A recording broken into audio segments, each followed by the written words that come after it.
Good morning, everybody. Welcome to ABF, Adult Bible Fellowship. We're in the middle of a new study called How the Story Ends.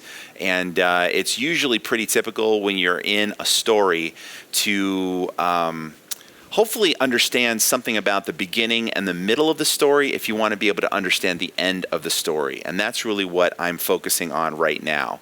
And I know that we're all eager to get to the end of the story because that's when everything starts to blow up and it gets really interesting. And when all the conflict is resolved is in the end. But in order to understand why the conflict resolving the way that it does is a good thing, you need to understand a little bit about the beginning and about the end of the story. So that's what we're kind of going back to. And what I'm trying to do, and I'm not sure if I'm successful, but that's up to you guys to decide. And you can give me feedback on this as well, depending on what you think. I'm trying to help you to understand the big picture story of Scripture. The big picture, like really big, from 20,000 feet, looking down on the story. Because I want you to know and be able to think through exactly where we're headed. And I want you to be able to see where we're headed, and I want you to see why where we end up makes sense based on what the beginning and the middle of the story have told us so far. Does that make sense? So here we are, and I'm looking at the lens, I'm looking at the story, the big picture story of the Bible through a very specific lens. And that lens is through the lens of paradise, okay? Paradise.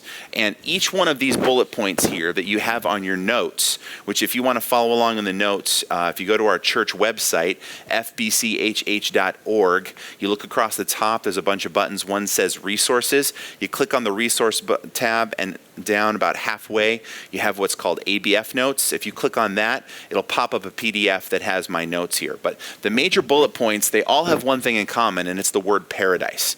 So what I'm doing specifically is looking at the big picture story of the Bible, but I'm looking at it through the grid of this concept of paradise, because I find it fascinating that the story starts with paradise and it ends with paradise, and that everything in the middle seems to have some connection to either the paradise that we lost or the paradise that we hope to gain. And so let's look at the big picture. We talked at the very beginning, Genesis 1 and 2, about this big idea that we were made for paradise. This is God's intention for us. This is what God always intended, is for human beings to be a part of paradise, to have paradise. Now, that involves a lot of things. We talked about this. It involves ruling the world, but under God's authority. It involves oneness in relationships with other humans. It involves work, meaningful, significant work. It involves a day-by-day relationship with God. It involves the provision of all of our needs, like all these wonderful things that we all want, that we all still have a hunger for. The reason we do is because, number one, we were made for paradise. Genesis 1 and 2 shows us how God intended for the world to be. But then we come to phase 2, I guess you could say. And phase 2 is, sadly, in Genesis chapter 3, very, very early on in the story, we gave up paradise. We gave it up. And the reason we gave it up is because we felt like there was a better alternative to paradise.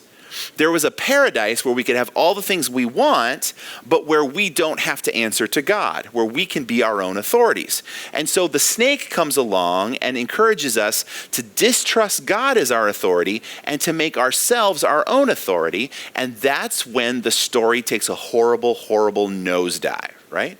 Because we gave up paradise. We handed it over. We really, really thought that the only difference between us and the God who made us is that he knew what good and evil was and we didn't. And if we just grabbed onto that knowledge for ourselves, we could be God's peer and we could do what we want, we could take what we need, and we could be perfectly satisfied and happy. Unfortunately, for us, is that there's a huge difference between God and us. And only a little tiny bit of that difference is the knowledge of good and evil. There's all kinds of other things that make us different. And so when we disconnected ourselves from God, we ended up disconnecting ourselves from life itself. And everything started to fall in on us like a deck of cards or a house of cards falling in. Now, how did God respond to this? We gave up paradise. How did God respond? God responds by evicting us from paradise. He kicked us out. He made sure that we couldn't stay in paradise. Now, I think there's a couple things going on here that I mentioned before by way of review. The reason he kicked us out of paradise was not just so that we'd get out of his sight. I don't want to see you anymore. You go to your room. It wasn't that kind of a mentality. He kicks us out of paradise because, yes, it's a punishment. You shouldn't be able to enjoy perfect satisfaction of all your needs and wants when you do it in a way that is rebellious and broken and anti-God. You can't enjoy paradise if you try to pull God out of the picture. So it is a punishment, but it's also a grace. And here's what I mean by that. The Bible makes it clear that there's another tree in the garden called the tree of life. Read it in the story, it's there. And this tree of life, apparently, if Adam and Eve had eaten from the tree of life after they had eaten from the tree of the knowledge of good and evil, it seems like redemption and forgiveness and a way to reconcile these two parties that are at each other's throats at the moment becomes impossible. So God pushes us out of the garden into the wilderness. He evicts us from paradise so that the possibility of redemption could be possible still. So it's a grace as well as a punishment. A lot of times when I'm dealing with my kids, I try to mix punishment with grace together because I think to punish someone for what they do actually in the end could be to their benefit. But anyway, that's another story for another time. So we get evicted from paradise. That's all in Genesis 3. Then we have this concept that is sort of new. I'm adding it to the notes, and the new notes that are on the online actually reflect this. We are trapped outside paradise. What does that mean? It means we're not welcome back. It's not just that we were kicked out of the garden, but if you work really, really hard, you can find a way back to the garden, or you can create a new garden, a new paradise for yourself. That's not the message of the Bible. The message of the Bible is we're pushed out and we stay out and we get trapped in the wilderness. Now, Ecclesiastes is the book that we looked at that talked about the circular nature of life. That once you are in a world that is filled with rebellion and brokenness, once you've been evicted from paradise, you're trapped in a closed loop. There's nothing new under the sun. There's no way to go back to paradise. There's no way on earth to form something that will resemble the complete satisfaction of our needs. So now, all the things that were supposed to bring us joy bring us weariness. We talked about in the curse that human relationships that were supposed to bring us joy now bring us pain and weariness. There's now conflict where once there was harmony. There's conflict between men and women. There's conflict between people and the ground itself. The work we have to do is frustrating and it's repetitive and it's filled with all kinds of obstacles and problems. Okay? That's the reality. We are trapped outside of paradise. And no matter what we do, we can't go back. There's no going home again. The garden is gone. Paradise has been lost. And we can't recreate it on our own. However, what we noticed in the biblical text last week, and we're almost to new information, so if you're like, oh, review, hang in there, we're almost there.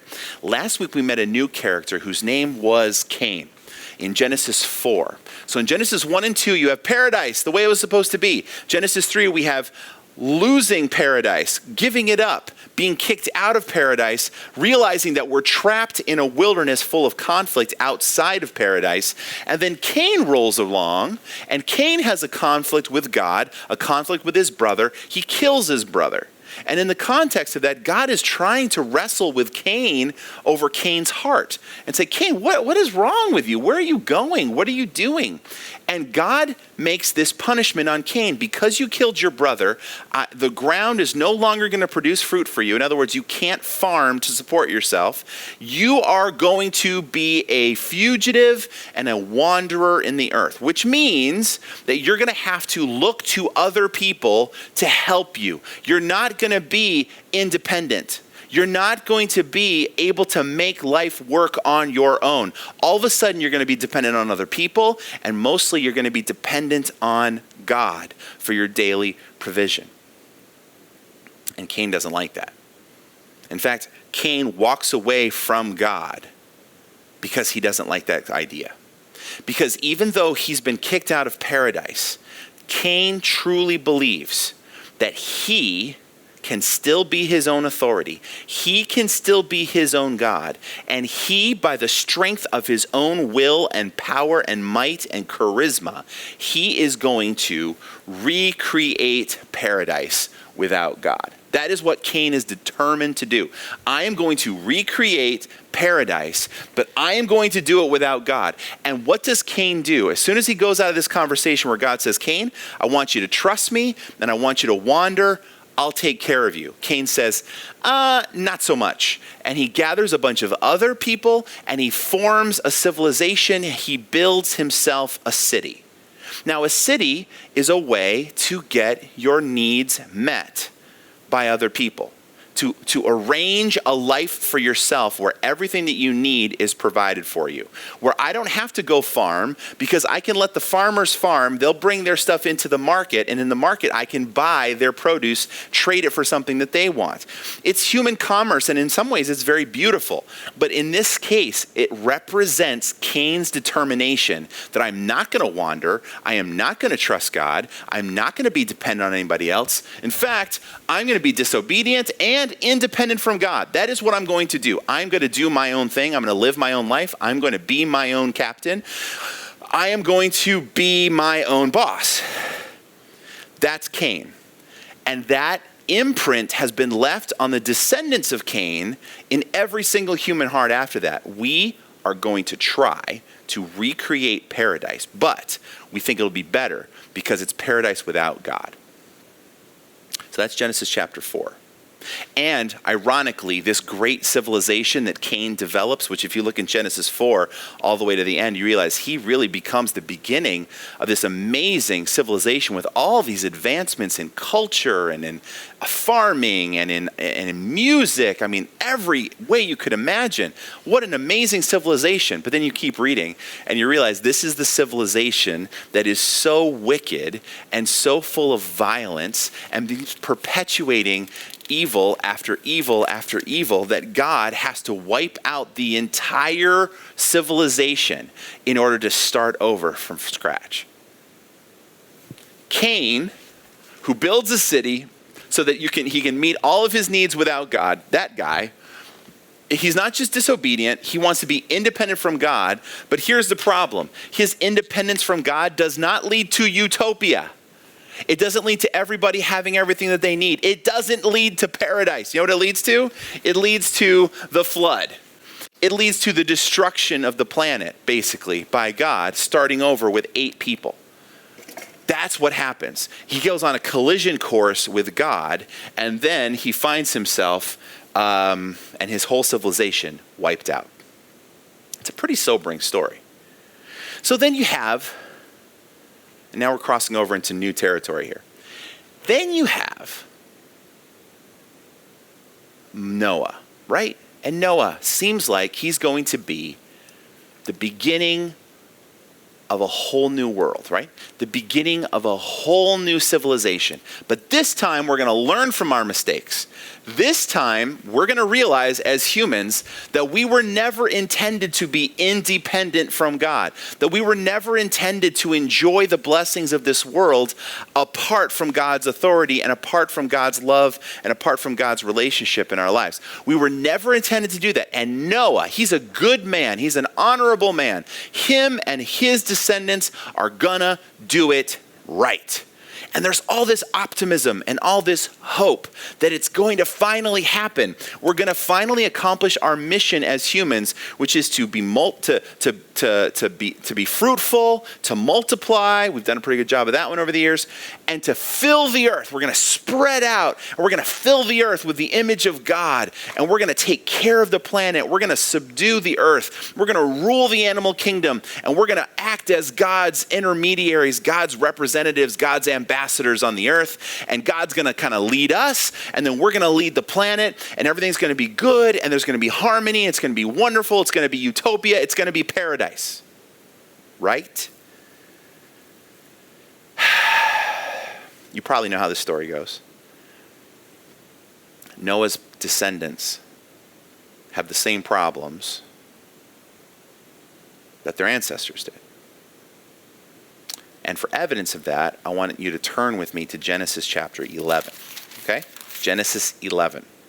Genesis 11 is what some people call the story of the Tower of Babel, which is funny because the tower is sort of like not a big deal. It's more the heart attitude of the people building the tower that this text pays attention to. So what I want to do this morning is we're going to continue to develop this idea that we try to recreate paradise without God. That even after we got a clean slate, like literally with the flood, and we get a chance to start over from scratch, that the human heart, even good people in the sense of people that do want to follow God, even good people struggle with this tendency to recreate paradise without God. And that continues now. That's now the legacy of Adam and Eve, the legacy of Cain in all of their descendants, is that this now is our normal. Our normal is to say, I don't want to be trapped outside of paradise. I'm going to recreate paradise, but I'm going to do this without God. And it continues on and on and on. It happens here in Genesis 11. It continues to happen throughout the Old Testament. It goes on into the New Testament. And I'm telling you, 2,000 years after the New Testament has wrapped up, we are still doing it today. We still have this internal drive to recreate paradise without God. And if God doesn't intervene in the story, we're in big trouble. But let me get to Genesis 11 to try to illustrate my point, okay? Genesis 11 verse 1 says this: "Now the whole earth had one language and the same words." Now, why is that shocking? It shouldn't be too shocking if God started over with Noah, his wife, and their 3 sons and their 3 wives. Like, theoretically, they all speak the same language, right? 8 people, they speak the same language. These 8 people have kids, and they have kids, and they have kids, so it's starting to spread out. There's starting to be more and more people. It makes sense that they all come from the same language group. They're going to have the same language. Verse 2, "And as people migrated from the east, they found a plain in the land of Shinar, and they settled there." Now that's a problem, but you don't really immediately know why. We'll go back and realize why that's a problem in a minute. Verse 3, "And they said to one another, 'Come, let us make bricks and burn them thoroughly.'" Okay? Now, the only thing that's really significant about that to me is that this is meant to be a permanent structure, right? This is not living in tents. This is not living in some temporary kind of a structure. This is, we're making bricks. We're going to build something that's going to last. All right? So there's this sense in which we want this will last. Okay? Humans have it built into us. We want to leave a remembrance of our lives. We want our lives to last beyond our lifetime. Whether it's our words, we want somebody to remember our words. Whether it's the impact and the love we had on our families, we want that to continue beyond our lifetimes. Sometimes it's our work. We want to build a business that continues to go on, or we want to build a statue or a monument. We want something to witness to who we were long after we're gone. The idea of us being forgotten is something that is really, really hard for humans to believe and to accept. Even people who lived in caves painted on the walls. Why? Because they wanted to leave evidence that they had been there. They wanted the world to remember them. And so they want this to last. This baby's going to last. That's what this means. And then he says here in verse 4, "Then they said, 'Come, let us build ourselves a,'" what's the word? "City." Now, the only other illustration or example that we have of a city in Genesis so far, right? Because we're only 10 pages into the book here. We're only 10 pages into the story. The only other example of somebody building a city is who? Right. It's Cain. And when he builds a city, what does that city become? It becomes the capital for a civilization that throws the world into bloody chaos and leads to destruction. Okay? So that's what's happened in the last time we built a city. And now everybody's like, "Hey, I got an idea. Let's build ourselves a city." Well, probably if they're a student of history, they should be a little nervous about this, right? Like maybe God never intended for us to huddle all together in huge, massive groups. We'll get back to that.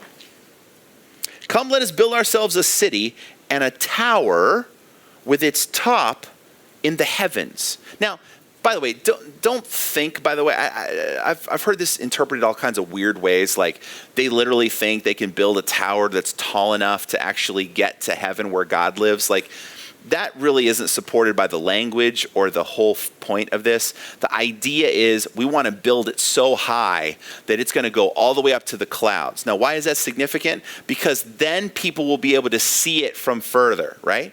That's why we build skyscrapers. When I used to live in Racine, Wisconsin, whenever we'd be driving somewhere, you have to go through, if you go anywhere south of Racine, Wisconsin, you almost have to go through Chicago. There's no way around it, right? And we used to play a game. And the game was, how soon, as we're driving south into the city of Chicago, how quickly can we see the Willits Tower? Now, for those of you that are uninitiated, the Willits Tower is what they used to call, what they now call what used to be the Sears Tower, okay? So we play a game and we say, who can spot the Willits Tower first? Now, the Willits Tower is this gigantic, ginormous, black skyscraper structure that is one of the tallest buildings in the United States. I don't even know how tall it is, but I've stood at the bottom of it and looked up, and you just can't believe that humans could build something this big. I mean, it's an amazing feat of technology and engineering.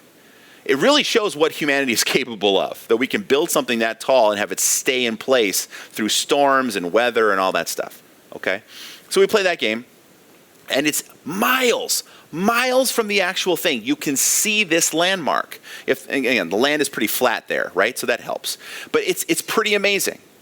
And what they're saying is we want to build something that people will be able to see for miles around. Why? The text tells us why. The very next thing. And let us make a name for ourselves. See? They want this to last, and they want to make a name. Now again, that's not necessarily a sinful thing on the surface, right?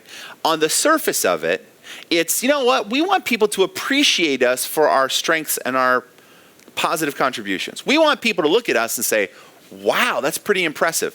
And we all, to some extent, built in the image of God. Like God made the world, right? So that we would look at it and go, wow, God is amazing. So when we create things, there is a sense in which we want to leave an impression in people's minds that, wow, that's pretty impressive. We have that desire. And I don't think that's 100% sinful.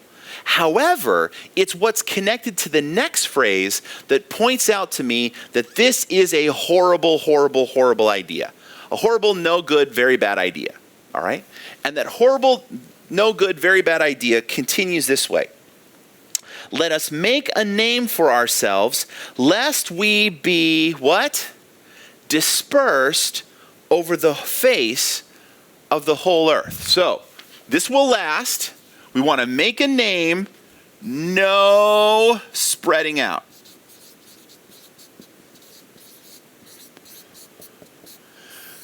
Now, that's a weird thing to say, just on the surface of it.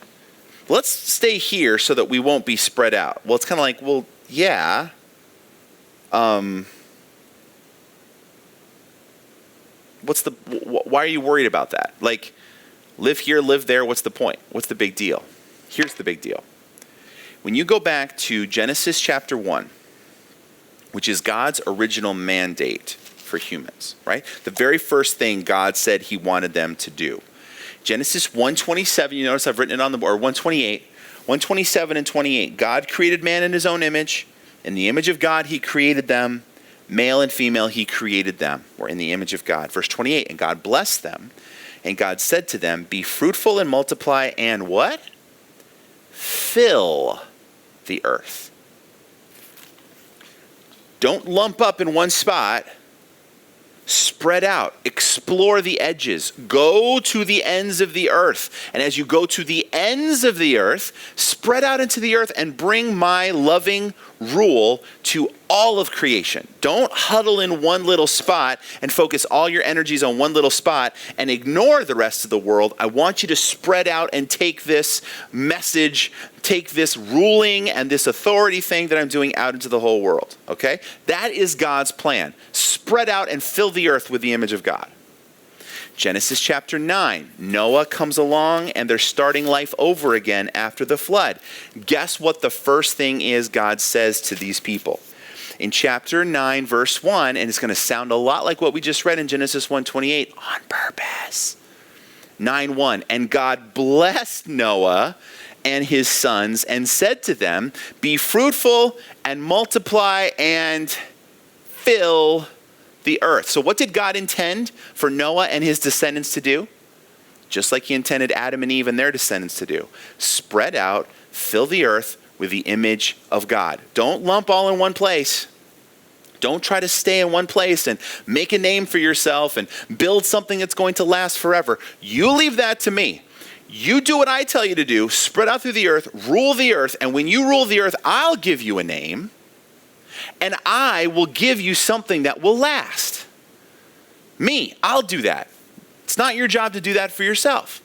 Interesting side note, in Genesis chapter 12, when God comes to Abram and he says, leave your family, leave your home, leave your city, wander around in Canaan, the promised land for the rest of your life. One of the things he promises Abram is, I will make your name great. Now that's one chapter away. Is that a coincidence? Or is God trying to say to Abram, guess what? I'm going to do for you what the Tower of Babel people wanted to do for themselves. I am the person who's going to get you back to paradise. You can't recreate it on your own. That is not something you are able to do. And if you spend your life trying to recreate paradise without me, you're going to end up with ash in your mouth, because there's nothing in this world that can recreate paradise except for God. He's the only one. So these people here, this is a bad idea. Oh, and let me keep going. So Genesis 9, and then he says it again in verse 7. And you be fruitful and multiply, increase greatly on the earth and multiply in it. So in other words, God is like, look guys, spread out. There's lots of space. This whole earth needs to be ruled by humans in relationship with God. So get out there, go crazy, spread out. Humanity's first decision after the flood, when they've gotten to sufficient numbers to start moving, so they're like, we kind of like being all together. We kind of like it. There's a plain, nice flat spot here. Let's build ourselves a city where we can provide for all of our needs, where we don't have to live out in the wilderness. We don't have to keep exploring the edges of the envelope. We don't have to be pilgrims and pioneers. We can sort of settle in. We can take care of our own needs. When we're hungry, we can satisfy our hunger. When we're thirsty, we can satisfy our thirst. When we're tired, we can hire somebody to build something for us. We don't have to do everything ourselves. And God's like, really, is this a good idea? And as you're reading this, you should be like, really? We're already going back to Cain's way now? How did it turn out the first time? But no, we're determined. We're going to live life. We're going to do our thing. We're going to recreate paradise. So anyway, back to Genesis 11. Let's keep going in the story. Verse 5. And the Lord came down to see the city and the tower which the children of man had built. And the Lord said, behold, they are one people, and they have all one language. And this is only the beginning of what they will do. And nothing that they propose to do will now be impossible for them. God acknowledges some truths about humanity. And it's his own fault, in a sense. He gave us his image. He gives us an incredible capacity for creativity and for ruling and subduing. Like, that's built into our nature as humans. Even fallen humans have an incredible capacity for creativity, for ruling, and for subduing. It's just who we are. It's just what we're made to do. And God says, look, here are all these people, and they're all in one place. But the sad thing is, they're all in one place in defiance to my orders, in defiance to my leadership in their life, in defiance of everything that I'm asking them to do. They're united, but they're united in the decision to disobey.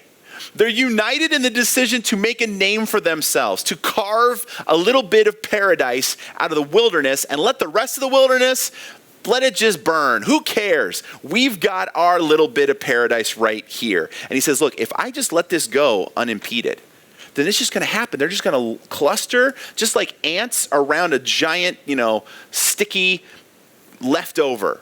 Have you ever seen that? The way they all swarm all over each other? He's like, if I just leave this alone, they're going to stay here and they're going to build it. And they're just going to keep trying new things. And they're going to keep being united around defiance.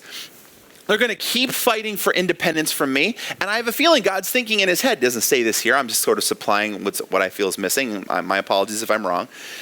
We might be on our way to another flood pretty quickly, right? Like we just already had a flood. God determined, I'm not going to do that again.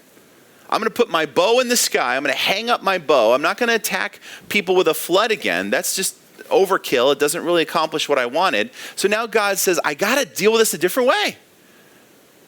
I can't destroy the earth with a flood anymore. It doesn't work. So what am I going to do? Verse 7. He says, come, let us go down and there confuse their language so that they may not understand one another's speech. This is genius. This is God saying, I'm trying a new tactic. Now, I'm not saying that in his head he's figuring this out as he goes. I know God in his eternal plan does things in stages and he changes the way he operates and deals with things. I'm talking about the way the story is being told. God is changing his tactics and he's saying, okay, the giant worldwide flood obviously didn't fix the problem because here we are after the flood with the same problem. What can I do? I know what I'll do. I'll introduce differences into their lives. I'm going to take one language and one people, and I'm going to break them up into different languages and different people groups.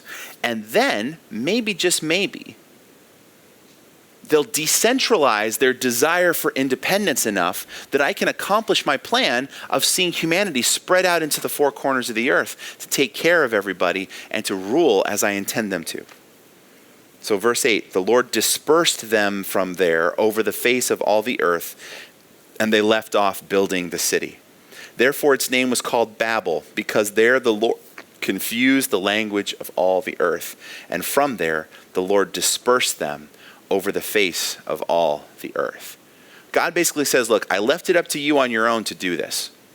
And when I left you to yourself, you decided to congregate and unify around rebellion, disobedience, and independence and defiance. So let me introduce some more conflicts into your life. Let me make it even harder for you to communicate with people now, right? In the garden, when Adam and Eve sinned, God made it harder for man and woman to work together, and now there's conflict between their relationship. Now he says, now I'm going to make it so there's conflict between other people who are like you, family members, close friends. Now all of a sudden you're not going to understand them, they're not going to understand you, so naturally you're going to break off into smaller groups, and those smaller groups are going to spread throughout the world. Now, the sad thing, right, that we know, and the writer of the Bible knows this, and he's going to explain it himself later, is that as humanity went into the four corners of the earth, they were spread out. They did accomplish the purpose of filling the earth. The problem is they're taking Cain's mentality. They're taking the Tower of Babel mentality with them. So what do? They just go into the other corners of the earth and multiply and build cities and build civilizations that are opposed to God. So once again, you have a earth, a planet that is still separated from God, living independently from him, trying to make a name for themselves, trying to disobey God, and trying to say, we're going to build something for ourselves. We're going to recreate paradise, and we don't need God for that. We don't need to ask him his opinion about what we should do as it comes to that. We just don't need to do that. It's not important. And then, of course, Genesis 12. So what does God do? He picks one man, one family group, and he says, I want you to wander, and I want you to live a life of faith, and I want you to depend on me, and I want you to trust me, and I want you to be in relationship with me. And when I say go there, I want you to go there. When I say go here, I want you to go there. When I say do this, I want you to obey, and I want you to benefit from it, and I'll make a great name for you, and I'll provide for you, and I'll give you a relationship with me, and I'll allow you to fulfill your plan, fulfill your mission to subdue the earth and rule it. Like, I'm going to do all that stuff for you. I'm even going to come into a covenant with you where I make an agreement that I'm going to bless you if you do this. If you fulfill your part of the deal, I will do this. And even if you don't fulfill your part of the deal, here's things I'm going to do just unconditionally. God set that up. That is the new way he's going to try to bring paradise back to the earth. He's going to do it not through trying to talk to all of humanity, because all of humanity is broken. And everywhere they go, they spread their brokenness with them. They spread their independent spirit they inherited from Cain and from Adam and Eve. And God says to Abram, I want you to leave your city. And I want you to wander. And I'll take care of you. And because Abraham made the choice to say yes, a new element was introduced into the story. Now, the sad thing is that even Abraham's descendants, right, fell back into this pit. They slid back into this mentality. That, in fact, even if you have an ongoing relationship with God, you still struggle every day with the whispers in your ear that say, you can have paradise and you don't need God. I hear this in my head every stinking day. Every day. You can carve a life for yourself. You can take care of your own needs. You can provide for your own pleasures. You can do everything you need, and God is just going to get in the way. We can leave him over there, and you can be in charge. This is the dominant message of fallenness. You want to know what sin is? Primarily, sin is this attitude that says, I don't need God. I can take care of myself. Oh, and by the way, I'm going to. That's sin. Now, I want to turn really quick to Jeremiah chapter 2. Jeremiah chapter 2 is hundreds of years later, okay? Probably 1,000 years or later, or so later, maybe even more. And in Genesis chapter 2, or not Genesis, Jeremiah chapter 2, Jeremiah is trying to fight against this horrible tendency that has sprung up amongst not just the nations out there that are spread out in the earth, spreading Cain's way of life, but also spread amongst God's people. And that tendency, right? And I'm going to erase these things because I need the space. Jeremiah 2:13, right here. Here's this horrible new development that happens at some point. Pretty early on, but it happens, and then it spreads even to God's people. And that horrible tendency is idolatry. Idolatry. But now here's the thing. What is idolatry? Idolatry is abandoning the true God and seeking paradise through a lesser God, right? It's, I don't want to trust Yahweh to provide me children. I want to go to Baal. Because Baal, if I worship and give this offering, Baal is going to give me fertility. And I'll have children, and I'll be successful because I'll have lots of people to work on my farm, and I'll make a lot of money, and I'll be happy. I'll have a little piece of paradise in this earth. And so if Yahweh's not going to do it for me, then maybe Baal will. And so they turn to these other deities, these other fake gods that promise to do for them what the one true God has promised to do. And it's spread, it's like through everywhere, right? Everybody has their own gods. Babylonians have their gods, the Canaanites have their gods, the Egyptians have their gods, and Israel is supposed to be different. Israel is supposed to be the people that say, we cannot recreate paradise without God. The only way back to paradise is through God. So God, what do you want me to do? How do you want me to live today so that you can accomplish your will in the world and can bring the world closer to the ideal of paradise? That's what God's people are supposed to be doing. But instead, God's people have embraced the mentality of the world, which is the mentality of Cain, which is I can get what I need without depending on the God who made me. I can manipulate things by offering the right sacrifices or doing the right things, chanting the right words. I can manipulate life into giving me what I want. That's idolatry. And Jeremiah uses a really powerful word picture that I think illustrates this concept of trying to recreate paradise without God. In verse 13, I'll start in verse 12 to get the whole sentence, right? Or I'll go back to verse 11 because it's just fun. So Jeremiah 2:11, God is talking and he says, has a nation changed its gods even though they are no gods? Like, has this ever happened before? Have you ever had somebody that traded one set of gods for another? He says, but my people, God's talking about the Israelites, my people have changed their glory for that which does not profit. They've traded in something real for something fake, in other words. And God says in verse 12, be appalled, O heavens, at this. Be shocked, be utterly desolate, declares the Lord. Verse 13, for my people have committed two evils. Two evils. All right? I'm going to put them on the board here. Evil number one, they have forsaken me, the fountain of living waters. All right? So what's the first evil of idolatry? Is you forsake Yahweh. And Yahweh is described in this text as a fountain of living water. Okay? Any echoes to a certain traveling Jewish prophet in the first century? The fountain, right, of living waters. A fountain. A fountain is different than a water hole, right? A water hole dries up in bad weather, and you're out of luck. A fountain is an underground aquifer, is what I understand it to be, and it just continually bubbles up, right? The water may go underground, but it goes underground, and if you build a well or something and a fountain, it shoots up out of the ground. God's saying, I am the source of all life. And the worst part of this is you've forsaken me. You're trying to have paradise without me. But then he says this is the second evil. The first evil is you forsake Yahweh. What's the second evil? You've hewed out cisterns for themselves, broken cisterns that can hold no water. So what's the first evil is forsaking Yahweh. The second evil is replacing Yahweh. It's one thing if you look at God like, okay, I have expectations for my children to eat the food, or at least some of the food that we put in front of them, and we have certain consequences for it, right? What's really frustrating is when one of my children looks at what their mother has made. It's usually her mother, although sometimes I make some food to help out too. They look at what their mother has made and say, I don't want that. I don't like it. It's awful. Okay, usually they don't come out and say it like that, but that's sort of the attitude that they have, right?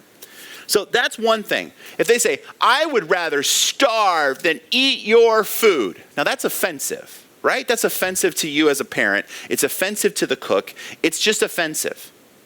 Okay, so kids, if you're watching this, which I doubt you are, but if you're watching this, that's the mentality that you're saying to your parents when you refuse to eat the food they make for you. Okay, that's number one. That's offensive. You know what's even more offensive? Is when your kids say, I don't like the food that you got for me. And then they sneak out of the house and go next door and they eat with the neighbors. That is super offensive. Because what you're saying to your parents is, I know a better way to take care of my needs than you. I don't trust you at all. I have no clue whether or not you're good, whether you have any idea what you're doing. I think you're actually kind of an idiot. And so I'm going to go looking for something you should be giving me somewhere else. That's a perfect illustration of idolatry. This is why it makes God so angry. Is because not only are we spitting in his face and saying, God, what you provide for me isn't good enough, but we're turning to something else to give us what only he should be giving us. And that makes God very angry. God is a jealous God in the best possible way. God is saying, I don't share my people with anybody. It's not who I am. It's not what I do. It's not how this works. It's not how any of this works. But here's what really irks God, I think, from this text. It's not just that they replace Yahweh, they replace him with broken things that can't hold water. A cistern is like a giant pit that you would dig out and like reinforce with stone to try to trap rainwater, okay? Well, I don't know about you, but I'd rather drink from a fountain of water coming from underground than I would just a collection of rainwater. Who knows how long it's been, who knows how many bugs have landed in it, or dirt, or leaves, or whatever. But these cisterns don't even hold water. They're broken and the water leaks out. So it's like you're trading me for an alternative and you're spitting in my face, but then the alternative doesn't even work. See, that's what happens when you try to recreate paradise without God. You build something for yourself that you think is wonderful, but when you really lean on that thing, it will fall apart.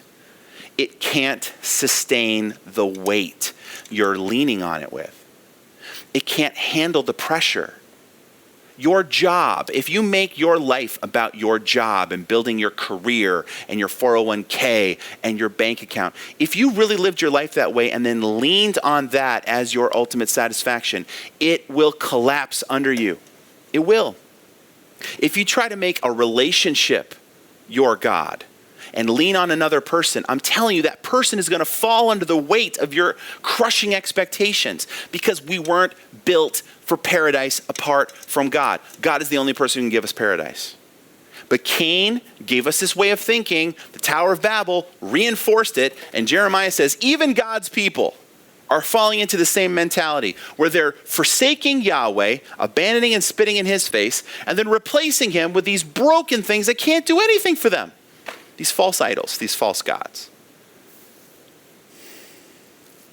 But just so you don't think it's an Old Testament concept, James chapter 4. James chapter 4. This is interesting to me. James asks a question that I think everybody in our world would like to know the answer to right now, or think they have their own answer to. Verse 1. What causes quarrels and what causes fights among you? Suppose you could have the answer to that question. How many politicians do you think would be fighting over the answer to that question? How many experts would be lining up to find out the answer to that question? Well, James thinks he has an answer. Verse 1. Is it not this, that your passions are at war within you? You desire and you do not have, so you murder. You covet and cannot obtain, so you fight and quarrel. Do you catch that? Why do you fight? It's because you want something somebody else has, and you feel entitled to take it from them. If it's a reputation, you're going to take it from somebody. If it's a thing, if it's a person, and sometimes we pick up a sword and we kill people, pick up a gun and we murder to get what we want. But most likely, we're just using what other means we have to get things from people that we want. And the Bible is pretty clear that what you're trying to do is you're trying to rob that person to satisfy your own need. Why? Because we all have in us the inclination of Cain, which is to say, forget the rest of the world, forget God. I have a need. I need to satisfy this need, and I'm willing to do whatever it takes to satisfy my own needs. And then when people call me on it or want to hold me accountable for it, I look at them and say, you don't understand. I had a need. What am I supposed to do? Nobody else is looking out for me, so I had to look out for myself. I'm trying to recreate paradise, okay? I've been kicked out of paradise. I can't be happy. I can't have everything that I want like I used to have back in the garden. I'm outside the garden. I live in the wilderness. What do you expect? Of course I'm going to murder. I'm going to take whatever I need to take to survive. I'm trying to recreate paradise. And then James says a really interesting thing. Verse 3. Or verse 2, the end of verse 2. You do not have because you do not ask. And the implication is ask God. You don't have because you don't ask God, right? So here's how this works. It's this Cain thing. It's trying to recreate paradise without God all over again. It's saying to God, God, you don't understand my life. You don't understand my needs. You're not coming through for me. I am on my own. So therefore, here's what I'm going to do. I'm not going to ask you for it and wait for you to answer me. I'm not going to trust you enough to say, God, here's a big need in my heart. Please satisfy this need. I'm going to take matters into my own hands. And if Dan has it, I'm going to take it from Dan because I deserve it more than Dan, clearly. I'm more important than Dan, clearly. I deserve a little piece of paradise more than he does, to be sure. He's got plenty to spare. I'm going to take it. See, that's the mindset of Cain. That's the mindset of humanity since that time. And James is saying right here, guys, you don't get it. The reason you have fights and quarrels and why you're in conflict with one another is because you're all fighting over the same resources. Because you think that if I just get enough resources, if I just plug up enough holes in my soul, then I'm somehow going to recreate paradise. I'm not going to wait on God for provision. I'm not going to ask God for provision. I'm not going to depend that he knows what's best for me. I'm not going to trust him when he says no or he says wait. I'm going to feel it. And if I feel it, I got to take it. And I'm going to do whatever I need to do to justify myself for taking it. I'm going to recreate paradise without God.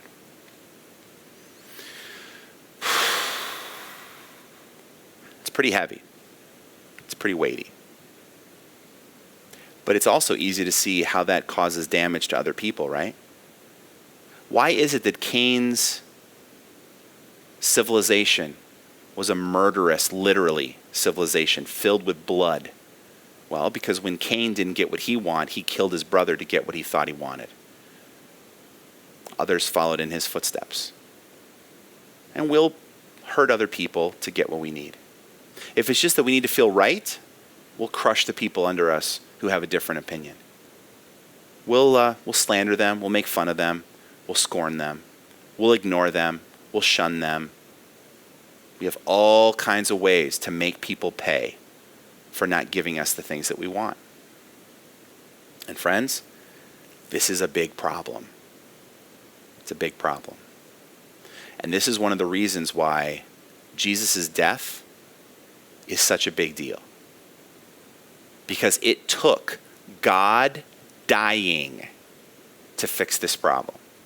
This problem is huge. This problem is monumental. This problem is Mount Everest stacked on top of Mount Everest, stacked on top of Mount Everest big. We have a problem. And it's really sad. It's actually a tragedy. Because we were made for paradise. Genesis 1 and 2. And it was good. And we knew it was good. We tasted that it was good. But it wasn't enough for us. Because the first chance we got, we distrusted God. We gave up paradise because we wanted to run it instead of being under God's authority. And so sadly, we were kicked out of paradise. And we can't experience that full satisfaction that we once had experienced. But we're still haunted by it. We still hunger for it. We still cry about it when we don't have it. And we're trapped. We're trapped out there. We can't escape it no matter what we do. It doesn't matter though, because our inclination as fallen humans is to try to recreate paradise without God. And that, my friends, we're going to get to next, is the reason why suffering exists in the world. You want to know why injustice happens? Injustice happens because we take into our own hands and we try to get whatever we think we deserve without waiting for God to give it to us in the right way and the right time. This has huge applications to individuals, to societies, to nations, and to all of us as humans. It's like the one thing that ties us all together. What is it ties us together? Our hunger to be independent from God, be our own authority, and get what we want and justify it. Next week, we're going to talk a little bit more about this. And we're going to talk about the groaning and the suffering in the world that comes from this determination. Because you won't understand most of the middle of the Bible if you don't understand how our determination to recreate paradise without God causes intense grief and suffering in the world. And then we're going to transition to the good news. So how did God choose to intervene in the story so that paradise is once again attainable? And actually, it's even better than that. Not just how paradise is attainable, but how paradise is inevitable. It's inevitable. I hope you join me again next week. Love you. See you. Bye.